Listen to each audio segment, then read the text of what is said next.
I, the Kingdom of Caereth. In the Kingdom of Caereth, a land nestled between mountains as jagged as knives and forests that stretched to infinity, the gods were as tangible as the earth under its people's feet. It was a land where men's hearts blazed like the fires of the great blacksmiths, where honor was etched into the bloodline of every warrior, and where the throne was defended by a champion whose prowess and valor were the pride of the kingdom, Gurren the Undying. Gurren was born of warrior blood, raised on the battle songs and scent of steel. His legend was heard from the far-off northern ice fields to the southern dunes, spoken in reverence by soldiers and dreaded by those who would seek to betray the kingdom. He was a giant of a man, with hair like wildfire and eyes that burned like twin coals. His shield, Thalor's guard, was reported to be indestructible, and his sword Worthel, forged in the core of a dying star, could slice through iron like paper. For years, he had served King Baldric the Ironclad, whose armor was said to be made from the bones of the gods. The relationship between the king and his champion was unbreakable, as if the two were tied together by fate itself. But like all great tales, a darkness hung over Caereth, a darkness that even the greatest warriors could not hold back. 2. The coming of Arachno.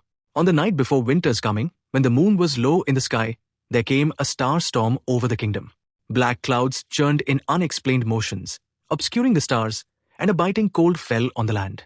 At the center of the storm stood the goddess Arachno, queen of the black nothingness beyond the stars, weaver of shadows, and queen of retribution. Arachno's disciples were dark beings, spawned of the abyss, trolls, wraiths, and beings whose skin was like stone, whose eyes shone with the fires of dead stars, and whose hearts were colder than death. They started moving towards Caereth with nothing but devastation behind them. But Arachno was no conqueror. She had been a goddess of balance, but betrayal had corrupted her heart. She desired vengeance on the world, to shroud all life in endless shadow.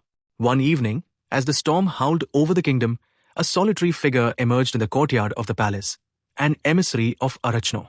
The man, although not human, had the appearance of a human king, his words sounding like the hiss of a serpent. He addressed King Baldric. "Bow to Arachno. Offer her your champion, your finest warrior, as tribute. Else, your kingdom shall be engulfed by the shadows that no one may escape." The king's heart wavered, but his mind was made up. Caereth's light was too valuable to lose. He would never allow his people to be overwhelmed in darkness. "I will pay you no tribute," King Baldric announced, "except for my sword." But before he could continue, Gurren arrived at the hall, his big boots clattering against the stone floors. Gurren's gaze met the emissaries. "My king, you will not make this sacrifice," Gurren replied, his deep, commanding voice firm. "I will fight for this kingdom until the end of my days." 3. The Pact of Shadows. The emissary's black eyes sparkled. "You are courageous, Gurren, but even the strongest warrior cannot meet the full force of Arachno. If you want to oppose her, you must do so on your own terms." The emissary presented Gurren with a vial of dark liquid. It was filled to the brim with liquid that glowed in the dim light like the pulsing heartbeat of the storm. "This will grant you enough strength to beat any enemy. But know that once you imbibe from this, you'll never walk the light again. You'll be forever tied to the shadows." Gurren paused momentarily before his will hardened. "I will do anything to defend Caereth. The shadows shall have no hold on me." In one swift movement, he swallowed the contents of the vial, sensing the strength of darkness course through his system, spiraling in his veins like fire and ice.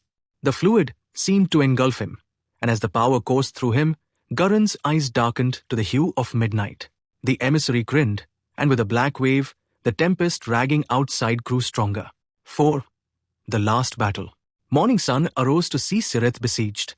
Arachno's minions flooded into the kingdom in a tide of dark smoke, poised to devour the last refuge of light. The sky was filled with the fury of the storm, and the earth shook under the load of the wrath of the goddess. Gurren went first, sword Worthel shining with both light and shadow's power. He sliced his way through Arachno's horde, each stroke carving through darkness. His shield Thalor's guard deflected every blow of the beasts, which tried to rend him limb from limb, his sword cutting through the air and showering Arachno's army with bursts of luminous energy.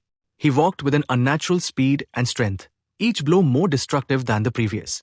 But with each swing of his sword, he could feel the shadow spreading into him, drawing him further away from the man he had been. Finally, Gurren arrived at the center of the tempest, where Arachno stood, her body morphing between forms of pure blackness. Her eyes burned with the fury of 1,000 years of anger.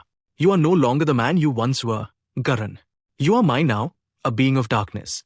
But Gurren, His own heart, now colder than the night, lifted his sword to the sky. I am not yours, Arachno.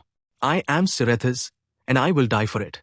With a roar, he attacked Arachno's figure, and the world seemed to tremble. The sword of eternal twilight, bearing both the strength of light and the strength of darkness, drove into her heart. Arachno let out a scream in pain as the light engulfed her. But as she stumbled, the darkness in Garen's heart attempted to take hold of him. He knelt on the ground, the burden of his agreement tugging him into the depths.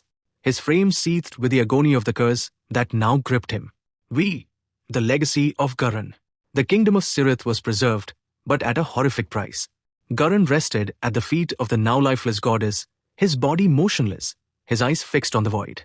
The people of the kingdom wept for their fallen champion, the man who had sacrificed everything to save them. King Baldric, distraught, commanded Garen's corpse to be respected with a memorial, a gigantic granite statue of the warrior, shield held high in perpetual defense. The sword of eternal twilight rested beside him, softly glowing as a memorial to the warrior who gave himself up for his people. And while Garen's soul perished in the darkness, his name remained, breathed in reverence by the generations of warriors. The story of the last champion of Caereth grew into a legend, a myth that lived through the centuries. A flame would never disappear in the hearts of the people. Real strength is not just in the sword, but in the readiness to give up everything for the greater good. The shadow will consume the soul, but it can never erase the light of a true hero.